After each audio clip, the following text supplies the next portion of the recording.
We are live. We are live. Welcome to College Football's Peek Around the Corner with your host, Greg Pflugar. We cover everything in college football because we love everything in college football. And if you do as well, please subscribe to our channel, ring the notification bell, smash the like button, share the video if you want to support this college football rebel outpost with a donation. To help us keep the lights on and grow the channel, just hit that $sign where you make a comment, and I'll get to your super chat as quick as I possibly can. Welcome on in, everybody, into the studio that sits on the corner, the very corner of Keith Jackson Parkway and Kurt Gowdy Avenue. Do not be afraid. Do not be afraid to become a legend with your comments and with their phone calls. Tumasta is in the house. Tumasta is in the house. Certain Irish beat writers are going to get mad at Greg.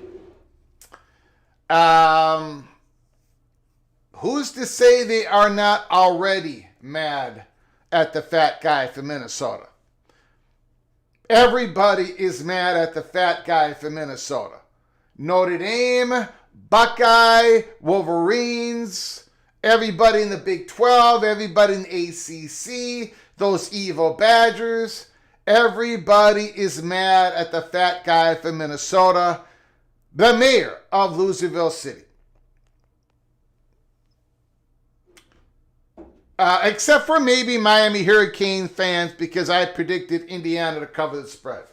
Other than that, everyone is mad.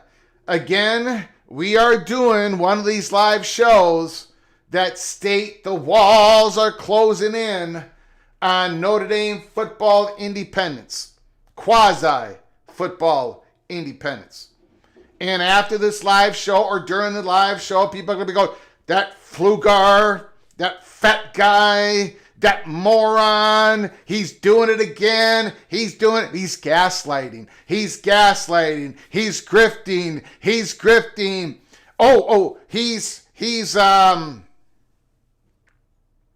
doing the Big Ten's bidding. He's paid by Big Ten. He's not getting paid by Silent Tony. He's getting paid by Jim Delaney. That's what's going to be happening during this live show. After the live show. But again, we have to do this live show because this is college football's peek around the corner. It's going to be controversial. It's going to be out there. But I believe it's going to be accurate. And I've been saying this for quite a long time.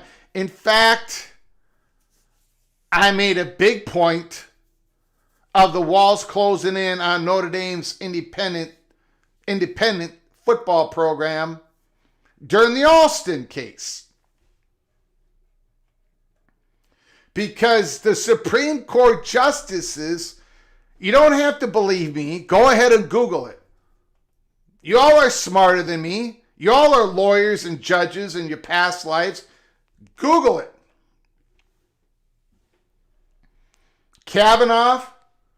Judge Kavanaugh and other judges basically said to everybody in the courtroom, the defendants, the plaintiffs, the reporters, and everybody in between, that the NCAA had really no legitimacy at all. They told everybody that. It was a construct that had no legitimacy. But that's not all that they said. They said, but the conferences, well, they do. They showed us in the days of darkness, they put a spotlight and they showed us the pathway to some sort of governance, doable governance. On that day, when all that came down, I said, uh-oh.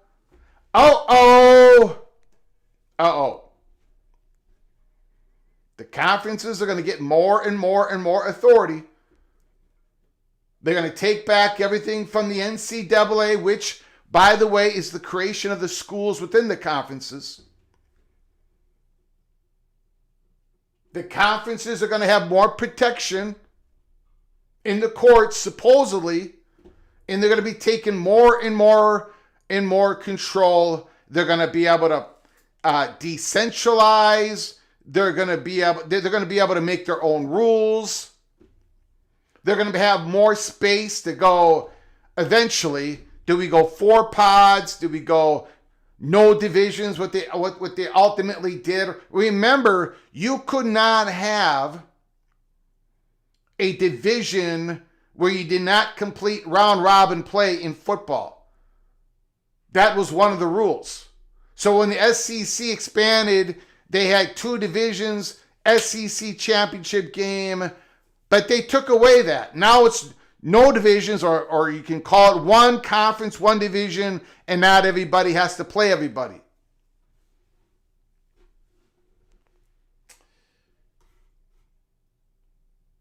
The SEC, the Southeastern Conference, and again, it's not just the Southeastern Conference.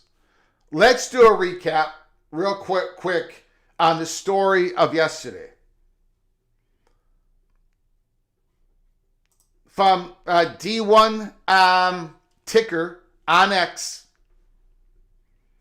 Yahoo's Ross Dellinger reports that deep frustration over the NCAA and College Sports Commission inability to enforce tampering rules is driving power conference leaders to explore conference-only governance models, where leagues would enforce their own rules and potentially compete solely against members. Here's what you need to know. Again, this is a recap from yesterday. We got a lot more to add to the story today. Dellinger notes that the Southeastern Conference Commissioner Greg Sankey cautions against any of the long-discussed breakaway by the SEC. They've been discussing this for a long time. They've been war-gaming it out. But no rush, no rush. Come on now, everybody calm down. Everybody calm down. The Southeastern Conference remains committed to a national organization, he said.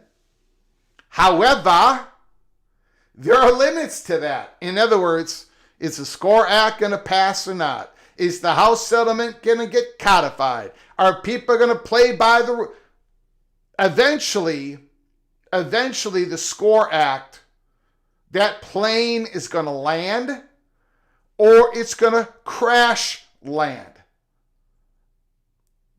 Either way, we're going to go to the next phase of all this. The next phase of all this. Nobody wants to rush there, Sankey said. The Southeastern Conference remains committed to a national organization, he says. However, there are limits to that, Sankey said.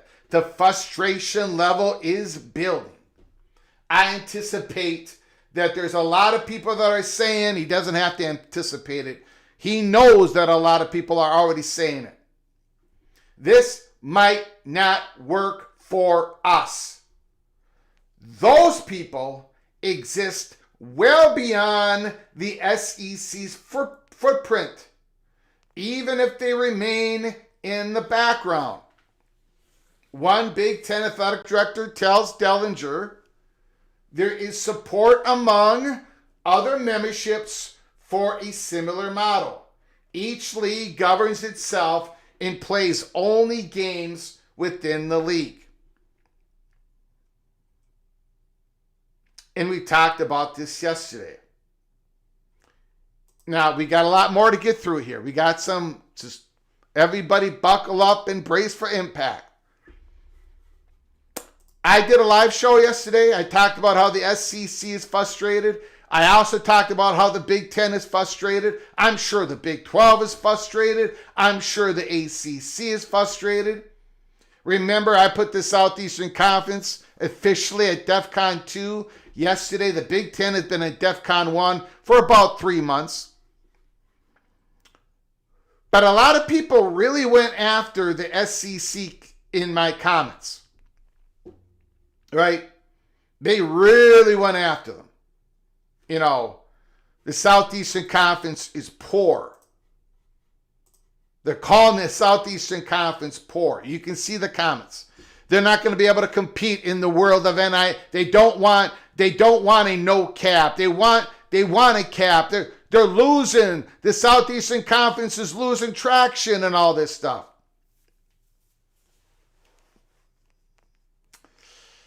The Southeastern Conference has lost a little bit of their edge.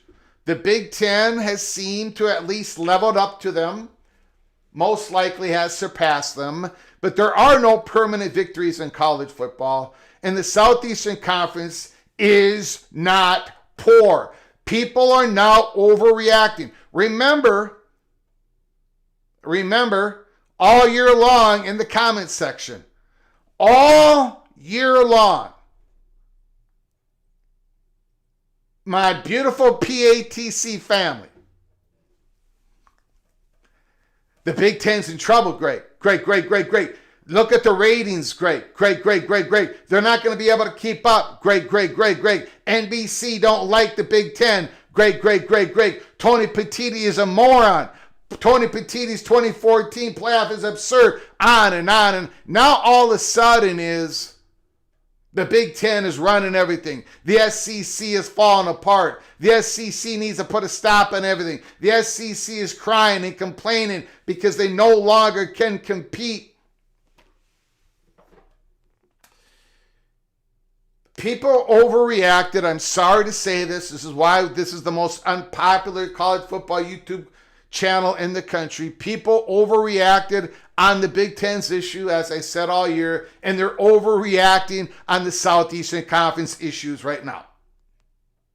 The Southeastern Conference is just fine.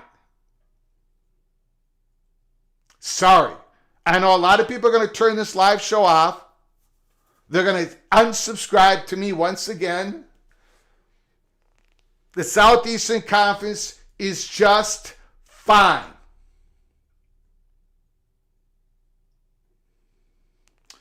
The Southeastern Conference, a single conference game, is still the most valuable college property in this country. With everything else being even, a regular season Southeastern Conference football game is the most valuable property in college football. Now, it's not by the gap that my brothers and sisters in the Southeastern Conference, part of the family, it's not, the Big Ten is incredibly valuable and they don't need to have as high as ratings as SEC. The SEC is just fine. The Southeastern Conference, that next media deal, they're going to do it before the 2034. It's going to generate, it's going to blow the roof off the place. Okay, the Southeastern Conference is, now, are they being challenged on the football field? Are they being challenged by the Big Ten? Are they being challenged by ACC and Big 12 schools? Yes, they are. From time to time. Yes, they are. But the Southeastern Conference frustrations about this 68 team, 68 schools being ungovernable is shared by the Big Ten. It is shared by the Big 12. It is shared by the ACC. You've got everybody coming out every time they make a rule. Every time. I shouldn't say nobody. Nobody trusts each other. The rules are being broken even before it goes to the courts. People are sabotaging this thing over and over and over again. So even though it was Ross Dellinger's article, and most of the complaints came from Southeastern Conference officials, let me remind you again, I posted this on X earlier today. I'm not sure why, but it seems many college football fans commenting on Ross Dellinger's article of last night skipped this part. Part of the article of Ross Dellinger, those people exist well beyond the SEC's footprint, even if they remain in the background. There is support among other memberships for a similar model. One Big Ten athletic director told Yahoo Sports, each league governs itself and plays only games within the league. Now, why has this gone well beyond the Southeastern Conference offices, athletic departments? Why has this gone well beyond that? Because, and you know what, Midwinter, a lawyer on X that you've all followed and read, he put it a lot better than I could ever put it. Let me show you what he posted today. Josh Brooks asks, wouldn't players just then sue the conference and we would be right back where we are now? And Mitt Winter answered the question, it's much harder to successfully sue a conference than unilaterally imposes its own limits, on compensation and eligibility. One conference likely doesn't have market power, which is the prerequisite for a successful antitrust lawsuit. When you've got Mitt Winter saying this, this is the belief out there. This is what the Supreme Court has told us. This is what Moorhead, the president of Georgia, said in the Ross Dellinger article. We don't believe we would have market power. We think we would be protected from a lot of this antitrust issues if we went to a one conference governorship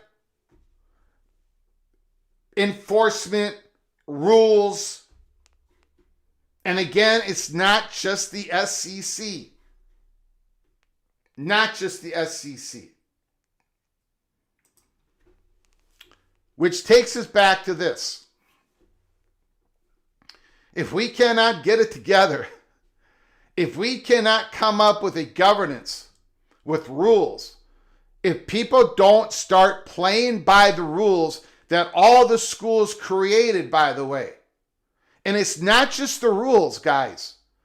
The 68 schools, not only did they create the rules, along with the House lawyers and the judge, affirming all the rules, to say that would be satisfactory toward the House settlement. Not only did all 68 schools create the rules, but they created the enforcement of the rules. They created the penalties of the rules. You got to remember this. Go ahead and Google it. Every conference had representatives and Notre Dame meet together to build the CSC. And all that was approved by every one of your schools. The participation letter, that has to do with making sure your school is committed to this association, just like you would be committed to the Big 12, to the ACC. You are committed to the 68 School Association, not to help sue what we have created. Don't help a third party sue what we have created. But let's not get it twisted. Everybody created these rules. They signed on the rules. But not a whole lot of people are playing by the rules. Nobody trusts each other. Nobody in the Southeastern Conference trusts anybody outside its conference. Same thing with the Big 12. Same thing with the ACC. Same thing with the Big 10. And that is why people are looking at this option. And they've been looking at it for a very long time.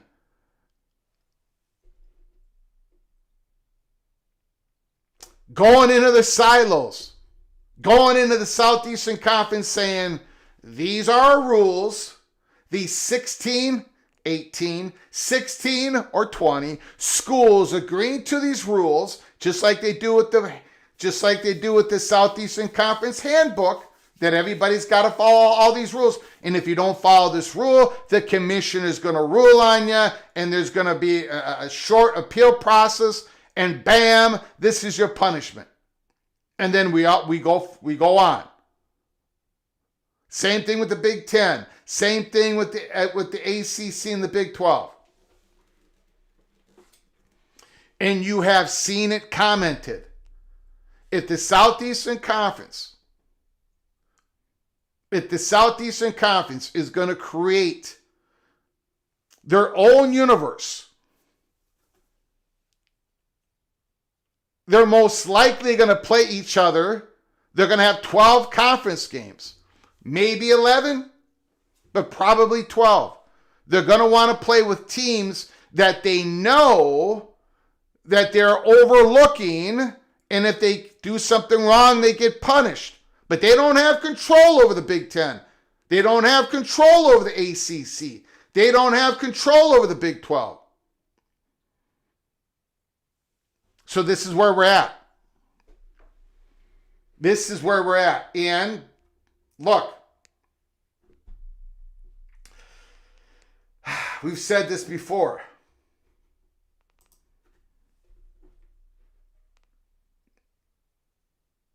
The walls are closing in on the Irish.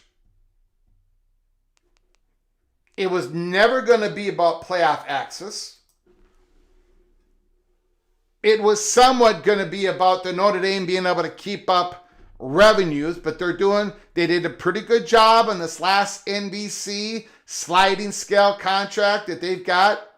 Pretty good on that.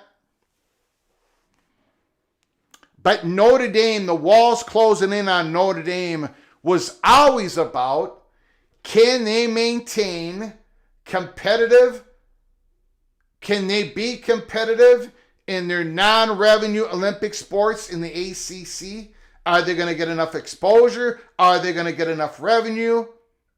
And also, are the conferences going to become too powerful?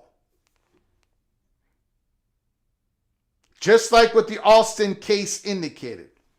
If the conferences become the rulers of college football, if they can create more revenue for themselves, if they can create more leverage, these for-profit entities within the conferences, if the ACC implodes, can Notre Dame remain competitive in non-revenue sports? And if the conferences become too damn powerful, then Notre Dame, they're going to have to make a move. They're going to have to join the conference. The conferences have already become so powerful that Notre Dame does not have control over all of the 12 football games, right? They have a scheduling agreement with the ACC. Marcus Freeman and Bavacqua. But Marcus Freeman said in public before this football season started, he said, we've had discussions. We know if the SEC goes to 9 conference games, the ACC goes to 9 conference games, along with the Big 10 and the Big 12, we're going to have to reevaluate the ability of us to be able to create the schedule that we need to survive as an independent football program. Bavacqua in 2024, again, Google it. He was interviewed. It was a big old article. Bavacqua said, it is very difficult now, and it's going to become more challenging for us to be able to maintain a schedule that keeps our football independent status. He said it. Freeman has said it. Jack Swarbrick has said it. When I say it, somehow, I get dragged over the coals. If we are not able to govern this association of 68 schools, if it's just and it's imploding right now, all over the place. All over the place. If it's imploding right now, and if the Southeastern Conference, again, they're in no rush, they're not ready to do it yet. We'll see what happens to the SCORE Act. We're going into the election year. If the SCORE Act falls apart early in the spring, and if the Southeastern Conference moves to creating their own universe, the Big Ten's going to do it as well. And where does that leave Notre Dame? Where does that leave the Fighting Irish?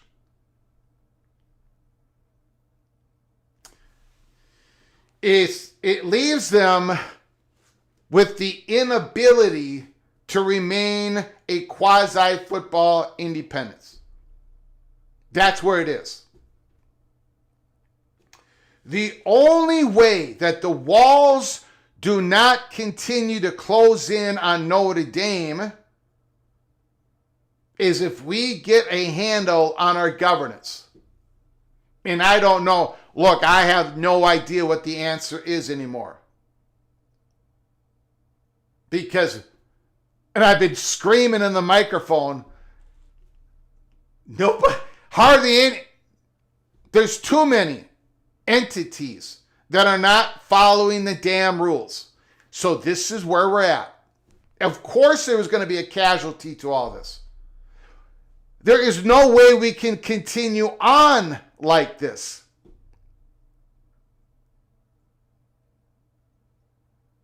The Southeastern Conference creating their own universe. The Big Ten creating their own universe. Where does Notre Dame, what happens to Notre Dame? They're going to have to join the conference. And it's not going to be the ACC. For those who are stuck on this notion that per the contract, Notre Dame, if they leave football independence, they have to join the ACC, that is incorrect. Notre Dame does not have to join the ACC if they move their football out of quasi-independence, if they move all their other sports out of the ACC. That's what the contract says. So Notre Dame joining the SEC, joining the Big Ten, joining the Big 12, but they're going to have to join the conference. If the SEC and the Big Ten does their own universe. Which takes me to this.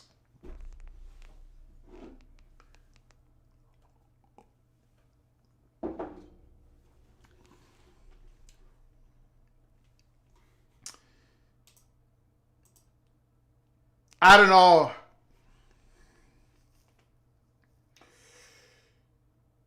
I mean, I'm not sure how more.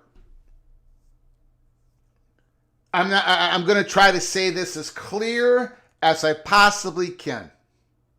I've tried to do it. I have failed, just like I failed last night in trying to explain to you all what is going on here. But the Southeastern Conference has had it gamed out for quite a long time that they are going to expand their conference. They want to expand their conference for a lot of reasons. But they want to gain more inventory. They want to gain more footprint. They want to gain more diversity of students. They want to gain in the international markets. They have reasons why they want to expand. And moving to their own silo, their own universe, where they might be playing 12 conference games, that's even more fuel, more fire, more incentive for the Southeastern Conference to expand. Of course, they're going to expand.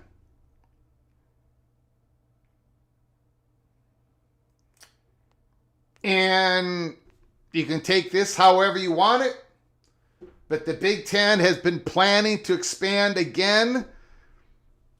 We don't know when. Mark Coyle said it could be a couple of days from now or a couple of years from now. But the Big Ten wants to become a national conference. They're going to have to get into the Southeast.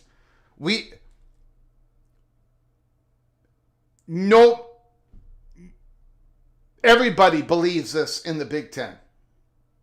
Because they've been gaming this out as well. And if they go to their own silo, if they go to their own universe, if the Big Ten goes to 12 conference games, they're going to go into the Southeast part of the country and maybe back out to the West again. Maybe somebody in the Midwest.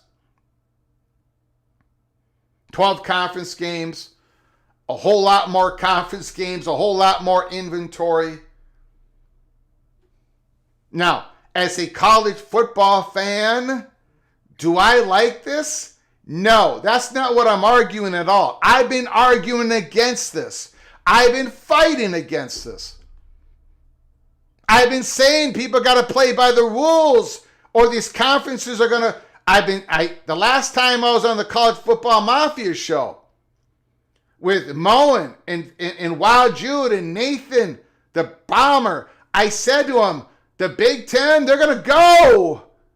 If we can't give governance, if things cannot be governed, these conferences are going to take their ball and go home. And it's going to be bad for the college football fan, at least for this one. But don't get it twisted, man.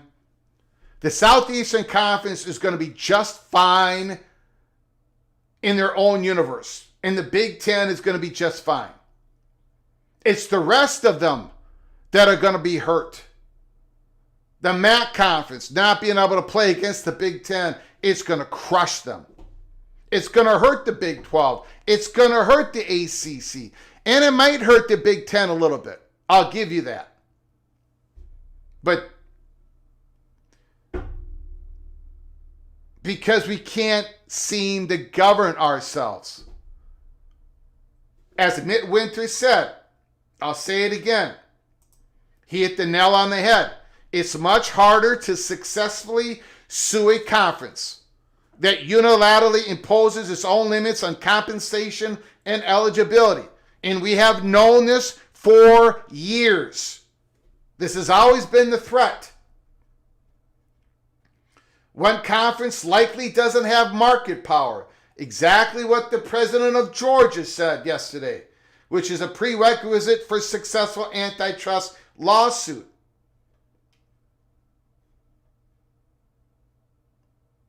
And so what happens? Let me get to a couple of very generous super chats here. I appreciate it, Eva Badger.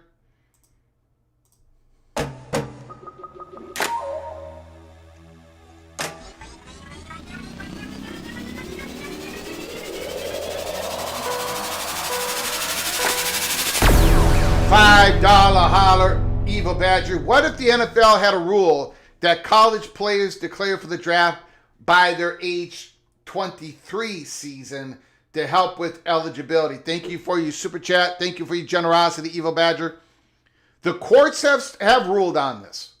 And the courts have stated, and it has been upheld a couple of times, at least a couple of times, that it is reasonable, that it is okay for the NFL to make it a 3-year rule after your high school year, your senior year, 3 years before you can go into the NFL draft. Because it would be, if you could be able to go in, because people have been saying, well, people can go, they can play tennis early. You can be a 14-year-old and join the professional tennis tour. Why can't you, as an 18-year-old, go in the NFL draft? People have sued over it, but the courts have said, basically, we are protecting these young men from themselves. Now, Jeremiah Smith might have been able to play as an 18-year-old, but most of these young men and women, these young men would get hurt bad. So the courts have upheld the NFL's on that. I don't think the NFL is going to mess with that eligibility rule. This is my opinion, Eva Badger. They got the rulings that they wanted, and I don't think they want to mess with it. That's just my opinion. Thank you for the $5 holler, Eva Badger. I very much appreciate it. We got Moen. We got the Buckeye.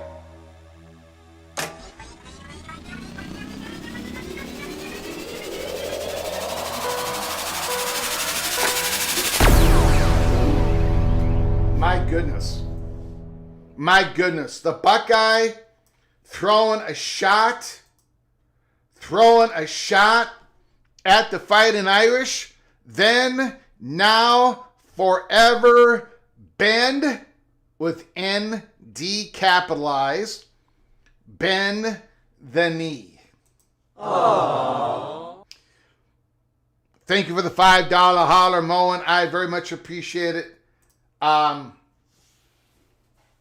Okay, so the next question is, all right, Greg, So let's say this happens. Let's say, for example,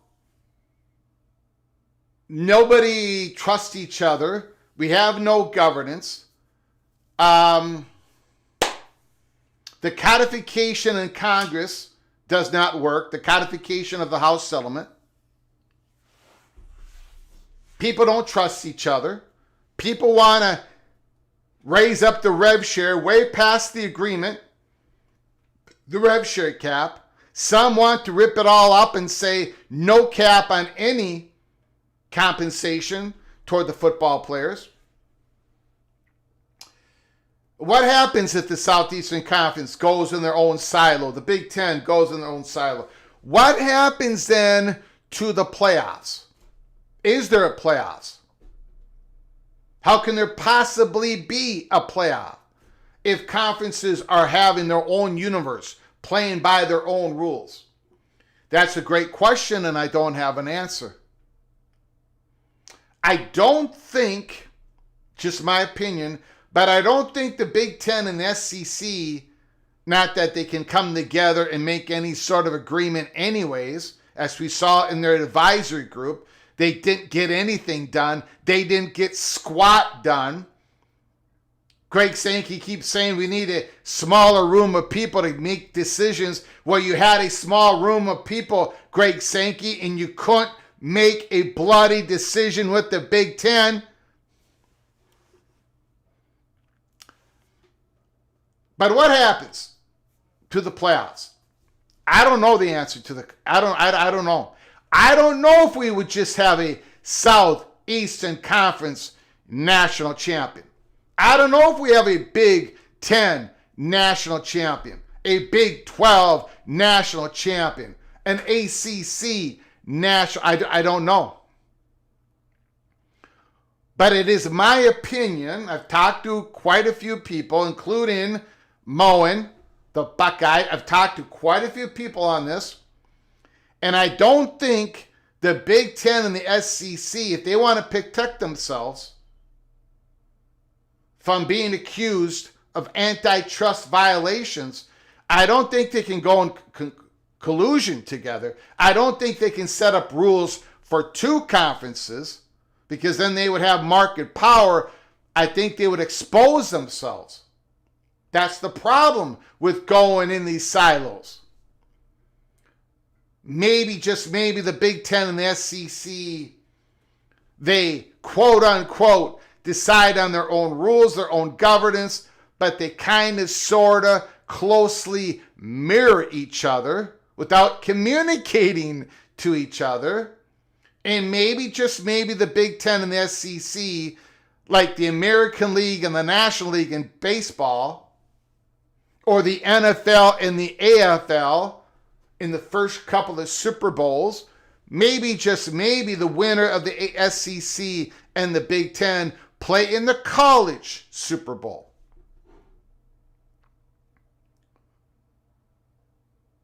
Maybe.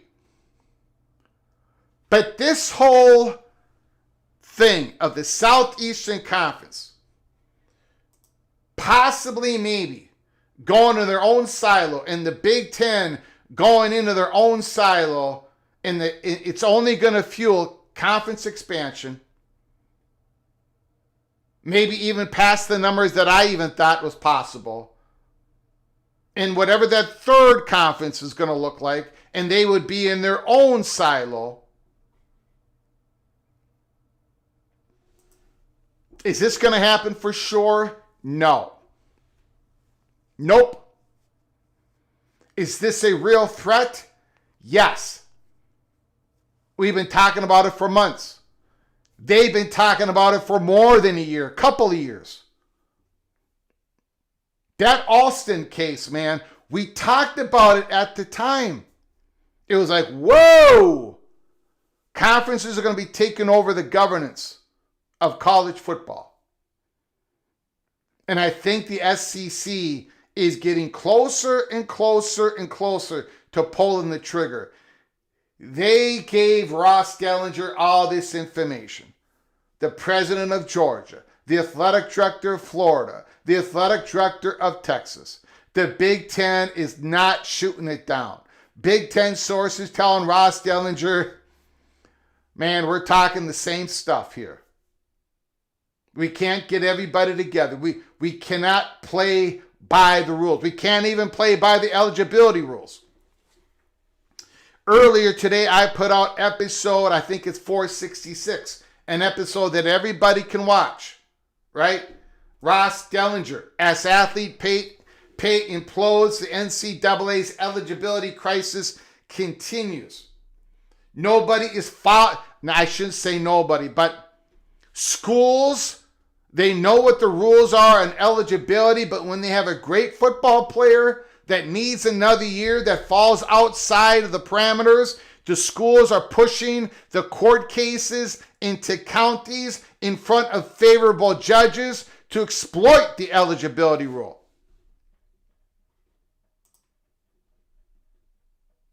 In the NCAA, this 5-for-5 situation, they really can't even do that right now. And by the way, the NCAA is us. It's us, the schools. They're not the boogeyman. It's just a lazy way of saying us, the 68 schools in FBS. Well, 136 in FBS. 68 in Power 4. The NCAA has no plans, at least anytime soon, to adopt such a policy. For one, the organization is mired in these many lawsuits. They can be negatively impacted by such a rule change. Secondly, Baker suggested that expanding the number of playing seasons will only trigger schools and athletes to attempt to exceed whatever the new eligibility standard is. If you go to 5, they want 6. If you want 6, they want 7. None of this. A change to the red shirt of a 5-for-5 solves the problem. 5 years to play 5 years to play 5 seasons of football. What will solve the problem? Schools not supporting players in their bid for extra eligibility. That's easier said than done in a competitive recruiting market where player retention is of utmost importance. My view on this, unless we get to the point where everybody agrees to play by the rules, this is important and useful, but it's not sufficient. Nothing works unless the schools all play by the rules that they have created.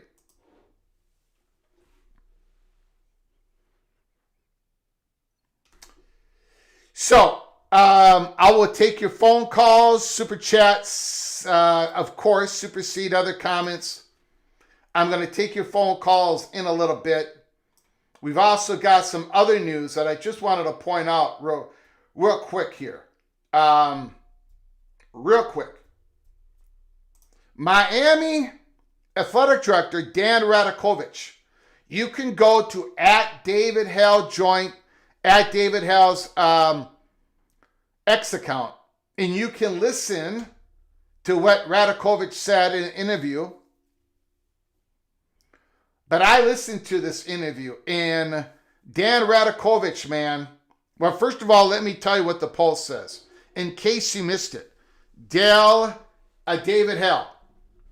We talked with Miami Athletic Director Dan Radakovich on last night's Inside ACC Access about the Canes' $32 million in playoff money and the future expansion.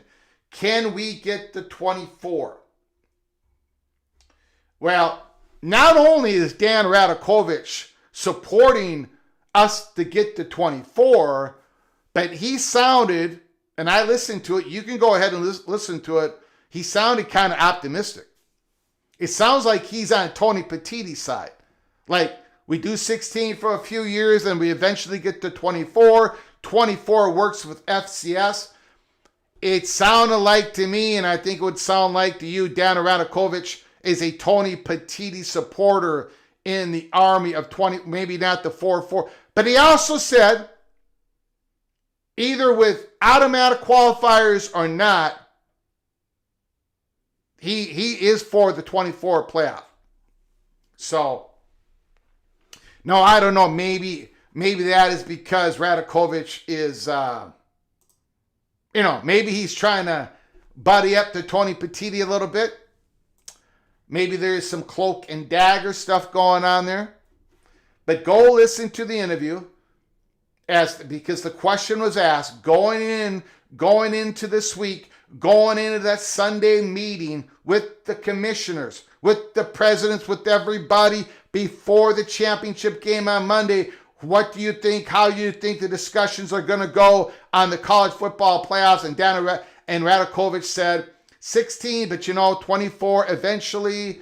And it sounded like he was in support of 24.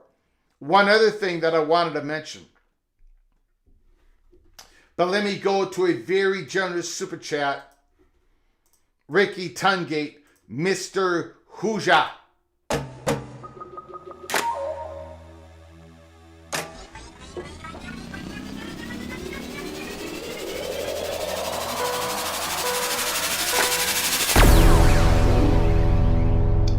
Ricky Tungate, Greg, I agree to a point.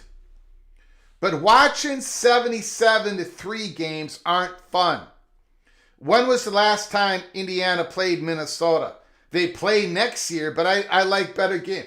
Well, I wish they did not play next year.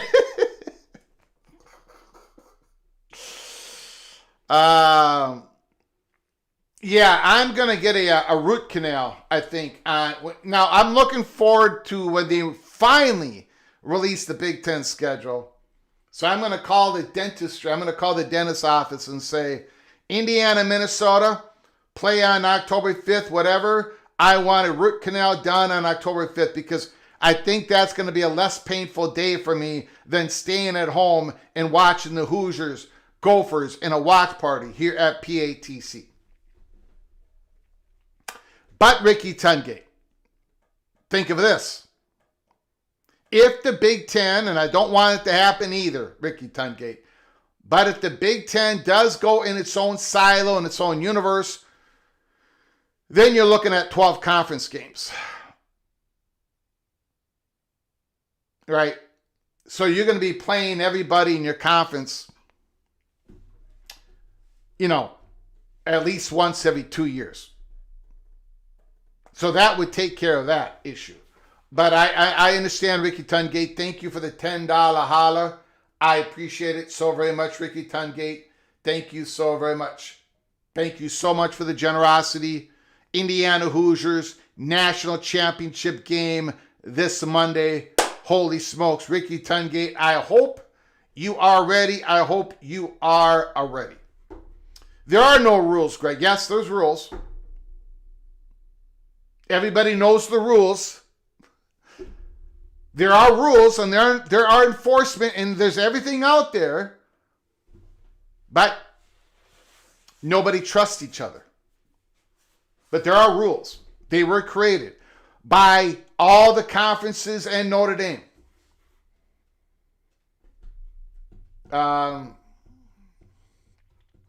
One more thing here I got to get to. This is also D1 ticker on X. Just a bulletin point here. Could private equity be on the horizon for the ACC?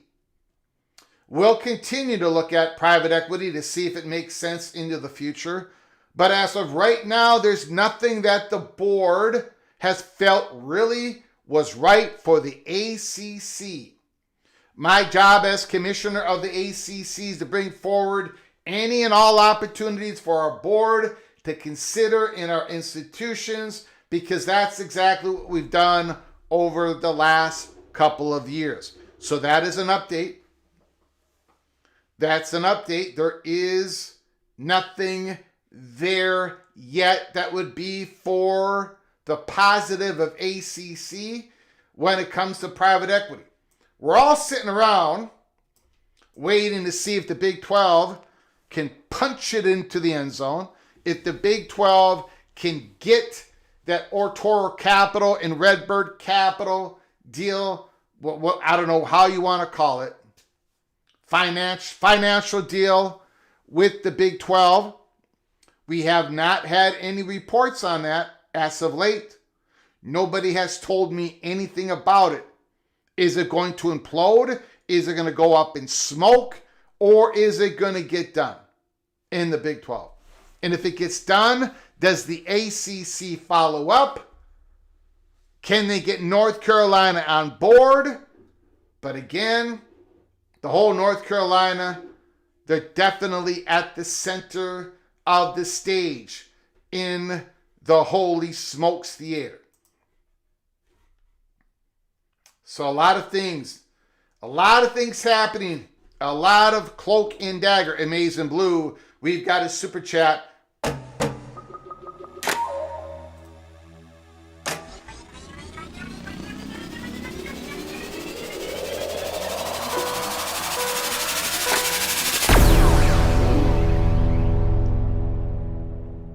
Amazing Blue, $5 holla. How does the Big Ten go south if conferences expand and go on their own? Won't the SEC just take all the best remaining schools in the region, Greg? Maybe they will. They could. I don't think so. But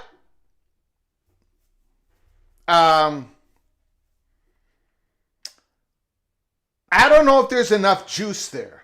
You know, some of these schools are going to be more valuable under the Big Ten umbrella than they would be under the SEC umbrella. Some of these schools are going to be more valuable to a national advertisers that like to advertise their products and services over a Big Ten demographics. I don't know if there's enough juice for the Southeastern Conference just to load up. The Southeastern Conference, I think, well, we know they're very interested in North Carolina. They have been interested in Virginia. They want to enlarge their footprint.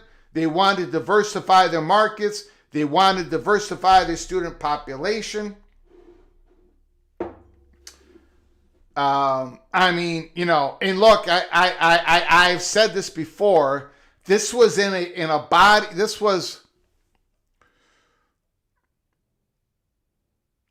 And I don't want, I'm going down a rabbit hole here that I don't want people to overreact. I'm just giving everybody an example. If the Southeastern Conference goes into their own silo, into their own universe, it could expand the candidates list for the Southeastern Conference. It could expand. Then they're really wanting to get into different markets.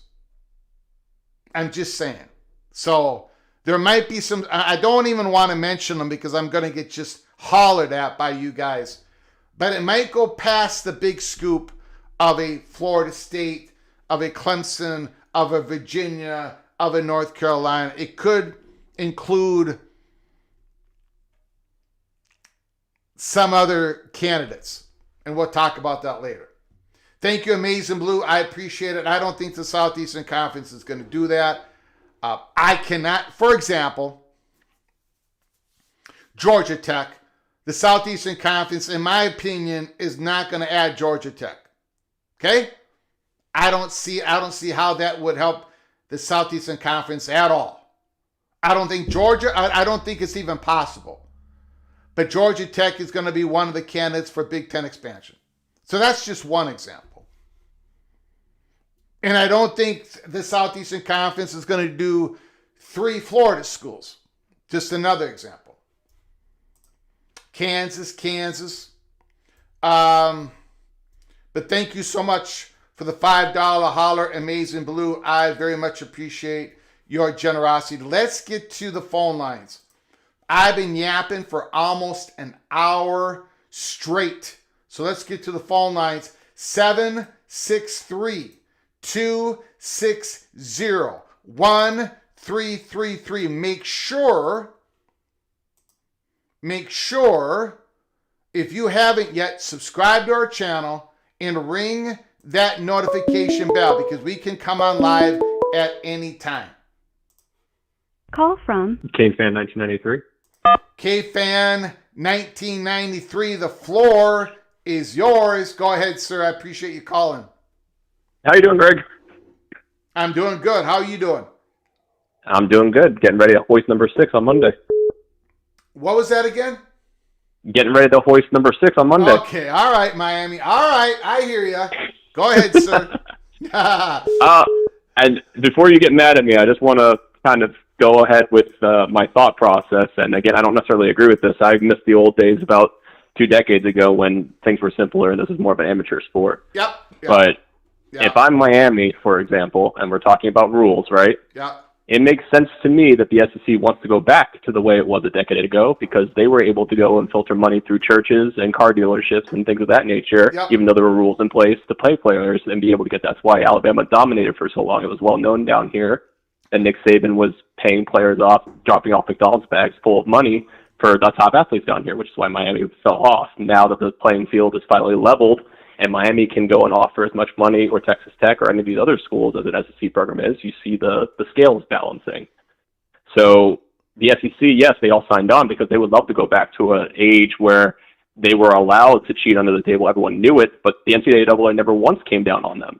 Even though there were tampering rules, there were paying player rules. Ohio State got in trouble for a tattoo scandal, which was a total joke. But the SEC never got brought down anything. Nick Saban was never brought to court or anything like that, or any of the recruiting violations that they did that were well known. So I just don't understand how, and again, I agree with you, there should be rules. But when we had rules, it was very clear there were certain programs that weren't followed that were thought of to be above the law. So now that the rabbit has the gun, now all of a sudden they're crying foul and they want to be able to go back. I just don't understand how you would go and convince a school like Texas Tech. I don't think they want to go back. I think they want to ensure, and I'm not even. You can go ahead and replace SEC with Big Ten if you want on this, because I don't want any. I don't mind people calling me a Big Ten homer, even though I hate every Big Ten school in the conference except for mine. But people are starting to accuse me of being a Southeastern Conference homer, and that's just a little bit too much for my psychological brain. But anyways, I think what they want is, in the Big Ten, I'll just say the Big Ten, they want some sort of certainty in every school doing it the same way. Of course, the Southeastern Conference schools are doing everything that everybody else is. They're still doing it. They're not angels in this. Neither are the Big Ten schools, a lot of them. But they want to be able to get to that point. And they just know that they can't, that if they don't get codification in Congress, then the only protection to make any rules that have any legitimacy, if you do it per conference. And so that's where we're heading. I think that might be where we're heading, sir. And I agree with you. My only point was, even if there were rules and everyone signs on to this agreement, there is no guarantee that this body is actually going to do what the NCAA never did and come down on Alabama or Georgia when they go back to handing McDonald's bags under the cap and everything like that. Like, they've already proven. But then they can have their own internal fight over it, right? They can. What the Big Ten did with Michigan. The Big Ten was able to act quicker and. I'm not talking about if they break away. I was more talking about with the CSC. Like, there's no proof that there's going to be any teeth to this to where you're going to actually be able to rein them in. Yeah. And the second thing is, I know you're talking about the breakaway and how it's going to affect schedules, but like, Miami doesn't play any schools from that conference anymore anyway, right? So like, Florida's never going to play Miami again because of the way that the conference schedules are now going to line up. They already have their in-conference rivalry with Florida State. Yeah. They just canceled the South Carolina game this upcoming year because the conference schedules have expanded. So this threat of, you'll never get to play a Big Ten or SEC game, we don't get to play them anyway because of the way the sport has evolved. And again, if we went to a 2014 format, maybe that changes because then Miami doesn't have to play a FAMU or an FIU. Instead, maybe they could go and schedule an Ohio State, et cetera, and they would be more open to that. But with the way that the field is set up now, that's not even a threat for a school like Miami, who's already locked out, in my opinion. Well, they might be okay, but if the SEC goes on their own universe, the Big Ten's going to do the same thing. No, I agree, but what I'm saying is Miami already doesn't play those schools anyway. Okay. They're prohibited with the way that the schedule is okay, built, but that right? might not affect Miami, but it's going to affect other schools, right? So, no, I agree with you, but I'm just saying, like, there are schools that want to sign on to the CSC, but there are other schools, like maybe a Texas Tech, that already don't have that benefit, right? So threatening them, saying, hey, you're not going to be able to play a school for one of those two conferences might not mean anything to them. Does that make sense? Well, okay, I get it. I get that until we go to the next media negotiations. Right. And absolutely. then it's really going to show up. Right. Or if Miami jumps ship to the Big Ten because you're not playing ball, now all of a sudden you can't play them in the ACC either. No, on that I agree. And the gap becomes even bigger because... Correct. Yeah. So, yeah. I just think it's a lot harder to kind of point to some of these things when there already have-nots, and some of the drawbacks of this, they already are feeling that impact, right? It doesn't change their day-to-day. So it's very hard to tell a team like Texas Tech, hey, we're going to go and take away everything that propelled you to your first CFP appearance and kind of trying to bring you back in when they never got a benefit under the old system. Again, I don't think anyone is trying to go back to the old system. In fact, like Ohio State athletic director said, maybe we should not have a cap at all. Maybe we should just rip it up. Maybe it should just be market. Maybe, And I think that would be a different conversation then if you're going to allow teams to spend, almost there. But then to your point earlier, you don't want an MLB system. But it would be like the Big Ten's decision in their own conference, right? I don't think the SEC is arguing to go back to what it used to be. No. But what I'm saying is the CSC, with the way it's currently constructed, with a cap and with all these deals that are going to be hard to get into the table, going back, in my opinion, would be, hey, we're all going to agree to a set of rules, but there are going to be certain schools that are going to be able to skirt those rules because of the way that the system is set up. Yeah. Well, that's what's happening now, right? I agree. Correct. And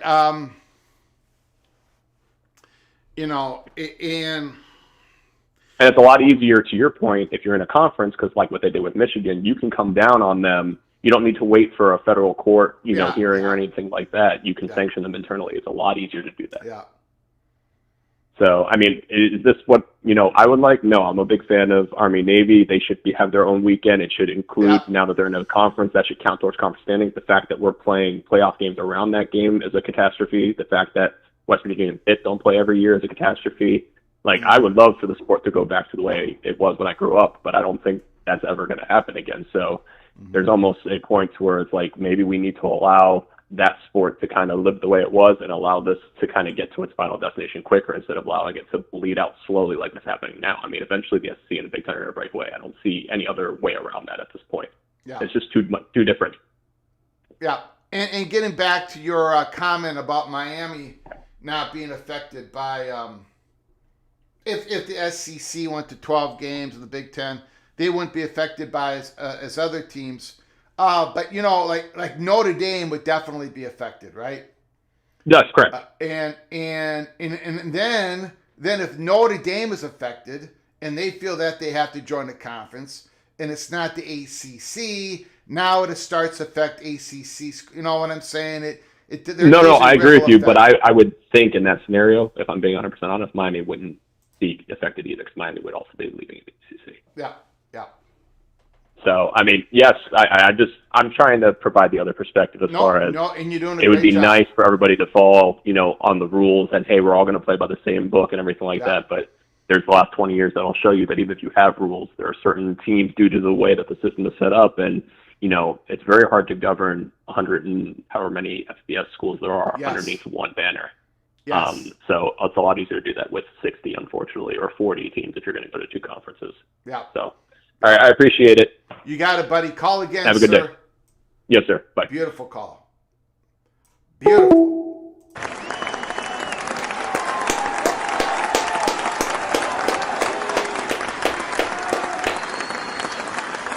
And, so people have wanted to create this Super League, right?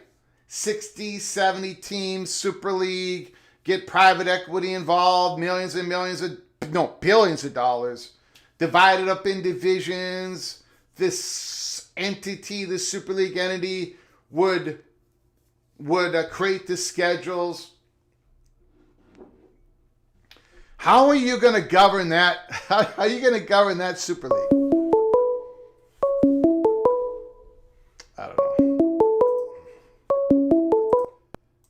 from Rick. Rick, the floor is yours. Thanks for calling, sir. I appreciate it. Hey, Greg. Let's deal with some facts. All Shall right, we? let's go to the facts, baby. Okay. Let's see. Let's go with 2019 and before. There were rules in the NCAA. Yep. And people didn't always follow the rules. Exactly. Yep. You're correct. That's fact. That's fact. Yep. Next fact, 2020. Austin is decided at 9-0 that the NCAA, and of course the 133 schools that are with it, their rules were garbage with regard to name, image, and likeness. Correct. They ruled that you could not treat a student athlete any different than you would treat a student when it came to the name, image, and likeness. Go ahead, sir. Yep. There was a lot more in it than that, too. Yep. And Judge Kavanaugh was kind enough to offer a solution. Yep. That's a fact. Yes. Next fact. Let's move on to the next fact. House sued NCAA. And Judge Claudia, I'm trying to think of her last name. Wilkins? Yeah. Yes. Watkins? I don't know. Judge Claudia. She had the case, and when the NCAA and the 133 schools tried to pull a smoothie there and get her to rule in their favor on their workaround deal, she denied them. That's a fact. And she said she was going to throw the case out if it couldn't be resolved. That's fact. The next fact is they didn't want to pay the $20 billion. They wanted to pay the $4.2 billion. So they said, okay, Judge, skip that part. We'll go off and do it on our own. That's fact. So she said, okay, and went into retirement. That's a fact. They went off and came up with these garbage rules that can't sustain a court's ruling.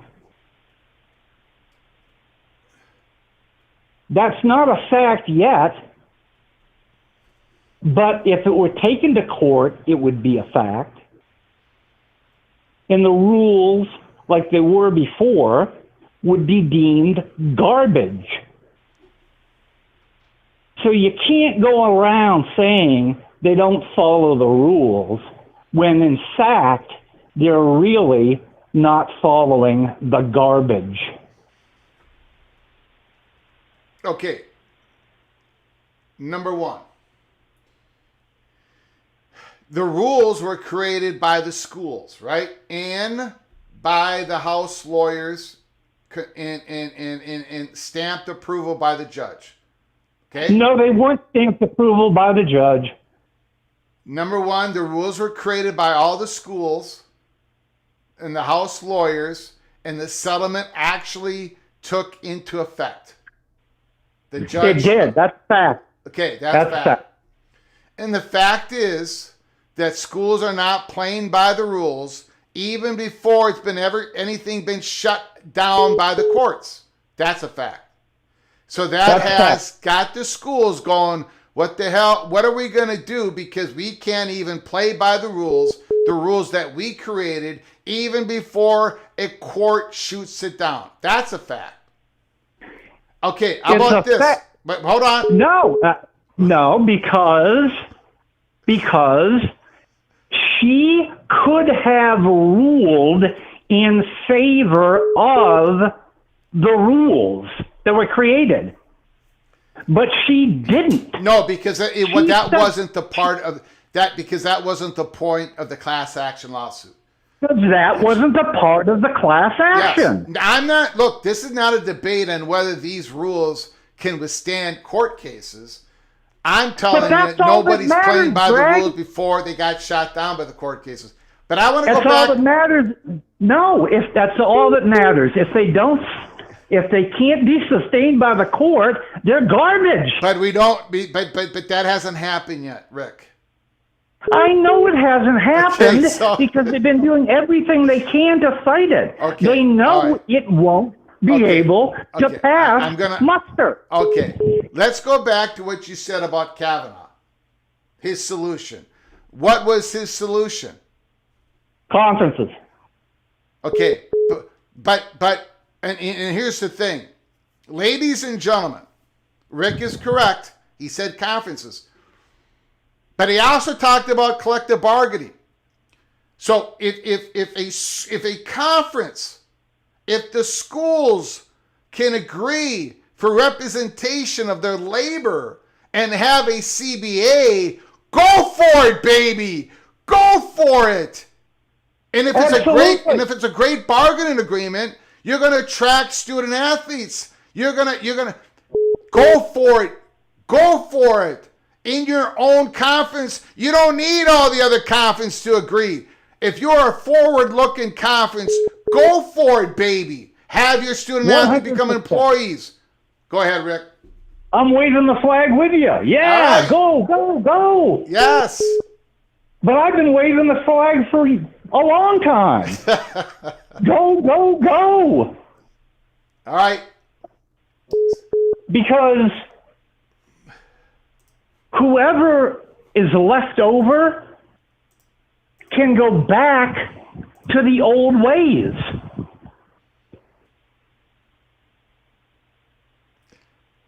The colleges that are left over that don't do the conference thing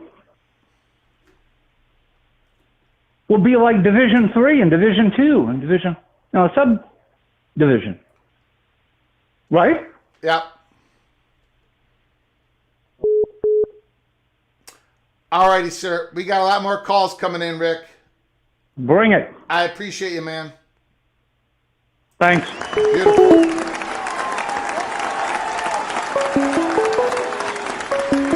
Beautiful call by Rick, legendary PATC. Call from Jeff Fuller. Jeff Foley, can you hold on for just one moment, please? Just Yes, one sir. second, sir. I got Antoine Johnson. Some SEC and Big Ten schools are not playing by the rules. Absolutely correct. Is a breakaway an excuse to do things outside the rules? Rules for thee and none for me. Yeah, there are Big Ten and SEC schools breaking rules. Absolutely. Like I said last night, there is no debate there. Go ahead, Jeff Fuller. The floor is yours. Hey, Greg. I am here to eat crow. I am a man who is born as an army of 24 aficionado. You probably remember a year ago or about that time, I was not a proponent of such. I still am not warm to the idea of multiple auto qualifiers for some, but not for others. Yeah. Morally, I just, it doesn't sit well with me, but boy, that committee, they have made believers out of me that they cannot be trusted. Oh man. It's anything that can be done to take power out of their hand, when, and I'll admit they had me, suckered in, or they had me believers with what they did the previous year, that they put in a smaller brand from a non, SEC Big Ten conference. They put in SMU, leaving out some of the SEC schools that were saying they, deserve to be in, 2 years ago. So, I thought maybe they had some sense to them, but boy, with what they did with, talking about Texas and Vanderbilt, putting them on graphics and leaving off BYU altogether, and then pulling the rug from Notre Dame at the last minute. The committee has proven that they should not be. maybe they can sit there to seed teams that are in, with some strict rules. But boy, I'm on board with the 4 auto qualifiers for those 4 conferences, if that's even possible at this point. Yeah, I don't know if it is or not. I'm going to keep fighting for it, and there's 2 big reasons why I'm for it. One is the 4-4-4-4-2-6. It does not handcuff the SEC. It does not handcuff the Big Ten. It doesn't handcuff the Big 12 if they have a great magical year. It doesn't handcuff the ACC. All it does is promote your conference schedule, your value of your conference. It gives you a floor, and if the SEC can flex, they're still going to flex with their 6 at-large bids. That's one reason why I'm for it. There's actually 3 reasons why I'm for it. That's one reason why I'm for it. The other reason is because it binds us together. I don't want to break away. I don't want any of this. So if you go 4-4-4-4-2-6, it binds us together. There is some certainty, even if there's conference material realignment, we still are bound together. Another big reason, Jeff, is the world has completely changed. And I said this about BYU. BYU did not make the playoffs. But none of us knew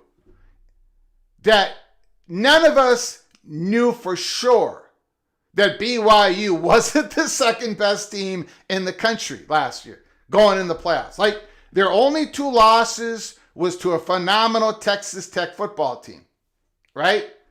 So really, Texas Tech could have been the best team in the nation. They could have very well been, but they weren't, but they could have been. And so we are punishing BYU because their 2 losses were to Texas Tech. Why? Because they were in the Big 12. It's like, and this sport has changed so dramatically. We got the portal. We've got new guys coming in. Some teams are way better at the end of the season than they are at the beginning of the season. So we need a 2 bite of the apple playoff system.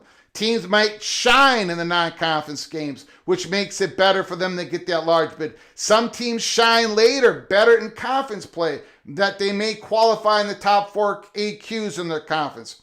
We had no idea. I mean, we knew BYU was good.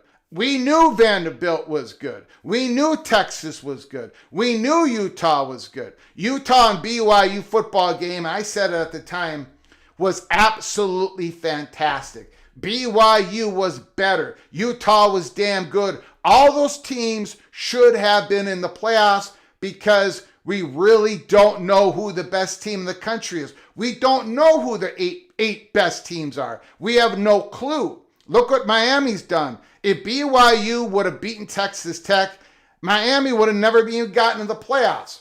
We're not an 8-team college football playoff world anymore. We're not even a 12 team. I don't think we're a 16 team because there's so much. The talent is distributed like crazy. It's fantastic. That's the end of my sermon. The rest of the floor is yours, yeah. Jeff Fuller. Oh yeah, you're at this point you're preaching to the choir. And they say matchups make fights in college football, and so BYU ran into the wrong matchup twice. Yeah. One on the road, one in that was essentially a road game. There at the Big 12 championship game in Texas, and they took it to us. There's no question, and that's not here to adjudicate all that, but as we see, in Miami. Like you alluded to, they quote unquote shouldn't have been in the playoff, and look where they are. Some teams, that talent just takes a little time to brew. Sometimes it's the right matchups at the right time, I think there's just a lot more excitement and drama, and so many more fan bases would be engaged so late. Yeah. Into the season. It was interesting seeing a lot of Utah fans just continuing to, sort of bash BYU as, they're always getting lucky. They're, they're bad, they're this or that. And it's like, come on, Utah fans, you realize that BYU is your ceiling. If BYU can't get up higher into the rankings, you're not going to bump above BYU with the loss to BYU. So, it may make fan bases more engaged later on, and not just sort of, hoping for failure from other conference mates all the way till the end. So, yeah, interesting times. I am worried about the silos situation. I don't like the messaging I'm hearing out of SEC country.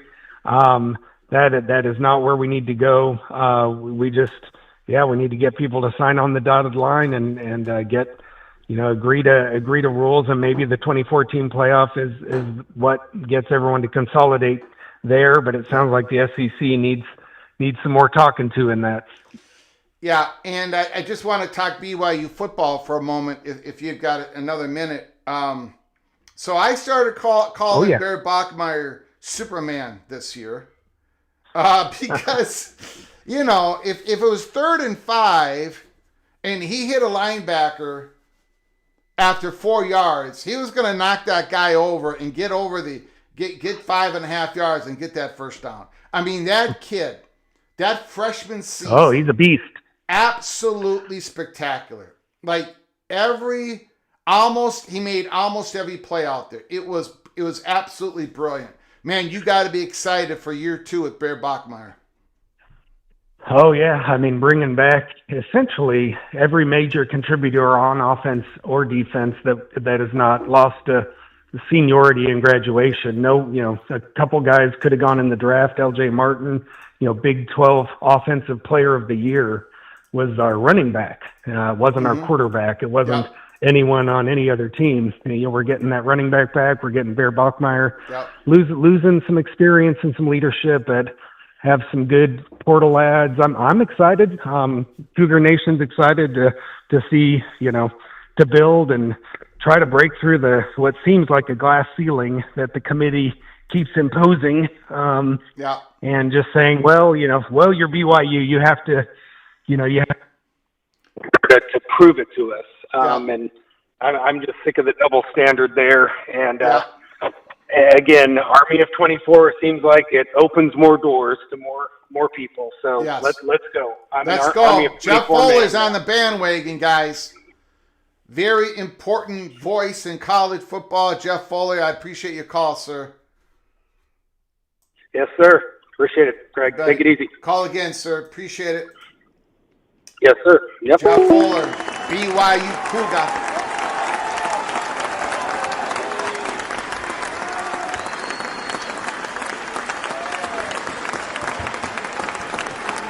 BYU Cougar, Jeff Fuller. Absolutely correct. I don't know, guys. I'm all perplexed here. I'm trying to fight the good fight, but I don't know. I'm worried about a sophomore. He's not going to be like Corey Purge. Bear Bachmeier is not going to have he's that. First of all, that kid is so physically talented. Yeah, he's got a little bit of a different quarterback body than where we're used to. But the kid mentally, he was a true freshman. And he came in late, I think, right? Wasn't he a transfer or at California? I might have that wrong. In my brain, I think he wasn't at BYU during the spring, right? I might be wrong. It don't matter. I don't think that kid's going to have a sophomore slump. I don't think so. And the new Big Ten contract very well could include Amazon. Yep. Came out of Stanford in June. All right. So he wasn't spring, but he was early summer. All right, guys, we're going to wrap it up. I do appreciate everybody joining us here. I want to thank those who donated to this channel to help us keep the lights on and grow the channel. Evo Badger, Mowing After Dark, Ricky Tungate, and Amazing Blue. Thank you guys for your incredible generosity. I want to thank all the people in the comment section, the phone calls, absolutely brilliant. We're going to be keeping an eye on this story and all the other stories that are going on in college football. And again, we're going to get some sort of, I don't want to use the word resolution, but some sort of reporting on what we should be looking at when it comes to the college football playoffs for 2026. And maybe, just maybe, we'll have this great compromise. Maybe we stay at 16 and 26, 27, 28, and then we go to the army of 24, finally. Maybe. But maybe not. You got the Southeastern Conference threatening this. You got the Big Ten threatening that. Maybe they stick to 12 because it's going to be a lot easier for them to unfurl themselves from all this. I'm trying to bind everybody together. Other people are trying to break us all apart. We'll see who wins. Buckle up, brace for impact. Tomorrow's show is probably going to be just as dramatic as the last 2 days. College football playoff format. They're meeting Sunday, the day before the championship game.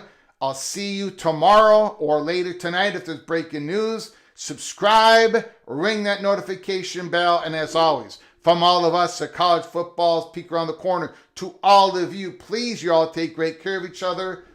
And as always, again, God, Mireya.